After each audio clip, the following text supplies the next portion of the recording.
The following is a flash flood warning from the National Weather Service. The National Weather Service in Chicago has issued a flash flood warning for East Central LaSalle County in North Central Illinois, North Central Ford County in East Central Illinois, Northeastern Livingston County in Central Illinois, Grundy County in Northeastern Illinois, Southwestern Will County in Northeastern Illinois, Southwestern Kankakee County in Northeastern Illinois, until 7:30 p.m.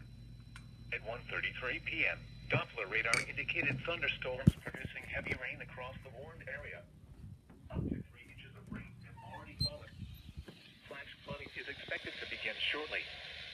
Some locations that will experience flooding include Marseilles, Dwight, Seneca, Wilmington, Braidwood, Coal City, Diamond, Elwood, Kershaw, Gardner, Odell, Mauzon, Braceville, Lakewood Shores, Essex, South Wilmington, Godley, Ransom, Bonfield, and Carbon Hill, including the following Interstate 55 between mile markers 207 and 243.